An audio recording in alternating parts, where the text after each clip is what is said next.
You can find a summary of everything discussed in this video on Crypto Alert. By the way, if you want to see more XRP updates and videos on other cryptocurrencies, you should subscribe to my channel. Here you really have to see this. The world's central banks have made a historic announcement.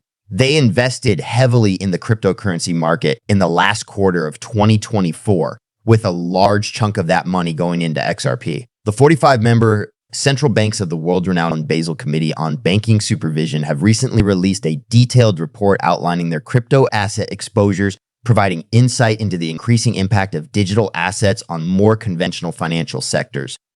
In the middle of this disclosure, the BCBS report reveals that 19 banks have reported crypto asset exposures totaling 9.4 billion euros, $10.7 billion, which is a huge step towards mainstreaming cryptocurrency into financial plans. Importantly, XRP shows that it can weather the storm and is popular with big banks and other institutional investors. The unequal distribution of crypto risks among reporting banks is one of the outstanding conclusions from the BCBS report. Quite surprisingly, 2 banks are responsible for over 50 of the overall exposures that have been reported, with 4 other banks providing approximately 40 of the rest. Central banks' diverse tactics and risk appetites when it comes to crypto asset investments are highlighted by this diversity.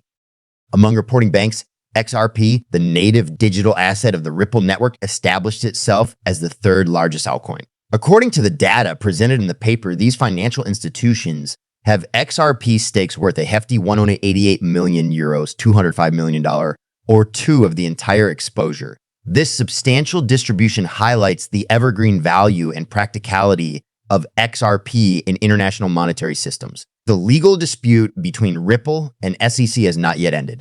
Additionally, review this. Concerning XRP sales, Ripple and SEC continue to be embroiled in legal disputes. Every one of us will examine this in turn. Listen up, everyone, and then we'll go right in.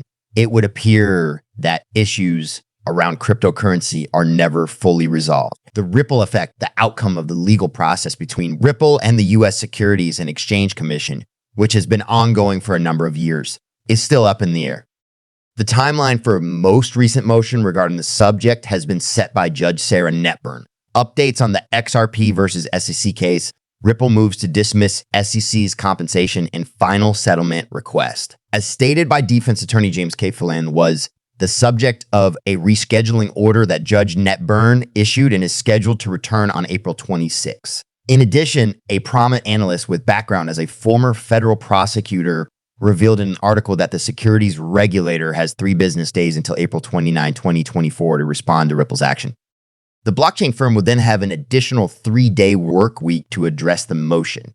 After reviewing the statement and 2 pieces of supporting data that make up the SEC's fresh expert views, Ripple asked for their dismissal, calling them poorly timed sandbags. And it was only recently that we brought this up. In contrast, Ripple claims in its response to the SEC's request for a preliminary injunction and final decision that the SEC should be awarded $2 billion in damages for alleged corporate XRP transactions, even though the SEC cannot prove any future violations or willful disobedience of the law. Changing gears a bit, the Bitcoin community was overjoyed by Judge Netburn's appointment to the Southern District of New York, United States District Court. Furthermore, Bill Morgan, an XRP advocate and attorney, lauded her findings in Ripple versus SEC and said she was deserving of the appointment. In the ongoing legal battle between Ripple and the U.S. Securities and Exchange Commission, significant developments have coincided. New legal strategies that emphasize the perspectives of both sides have emerged in the issue, which is based on whether or not Ripple's cryptocurrency XRP is a security. Because of the debate, these actions have come to light. Judge Sarah Netburn has now issued new motions in the case, ushering in the latest stage of this long-running dispute. Keeping up with the latest developments in the legal procedures, defense counsel James K. Phelan has revealed that Judge Netburn has set a strict deadline for Ripple's most recent motions. Some expert opinions that Ripple has submitted to the Securities and Exchange Commission have been asked to be rejected. In order to address Ripple's request, the SEC has until April 29, 2024 to do so. Soon after, the SEC will respond and Ripple will have a few days to reply. This will further exacerbate the legal dispute between the 2 companies, particularly concentrating on the testimony's timing and applicability. Ripple is contesting the new expert testimony offered by the SEC. The blockchain firm has denounced these filings, claiming they constitute willful obstruction of justice. This strategy is part of Ripple's bigger effort to disprove the claims made by the SEC, who said that the company's XRP sales were unregistered securities transactions that caused a lot of money to go out of hand. In the cryptocurrency ecosystem, reactions from the market and the community at large, especially from XRP supporters. Many people are pleased with Judge Netburn's appointment to the role of U.S. District Judge for the Southern District of New York. Bill Morgan, a well-known XRP advocate and attorney, has praised Judge Netburn for his impartiality in handling the case. At the same time, XRP coin volatility is still present. The price it is now selling at shows a little decline despite no matter how long the court fights go on. The SEC must respond to Ripple's motions as soon as possible, given the court's schedule. An example of the intensity and intricacy of the current legal battle is Ripple's robust response to the SEC's claims. The public's view of legal proceedings can be shaped by the community's backing of judicial selections. As the fluctuating price of XRP shows, the market is very responsive to the results of court procedures.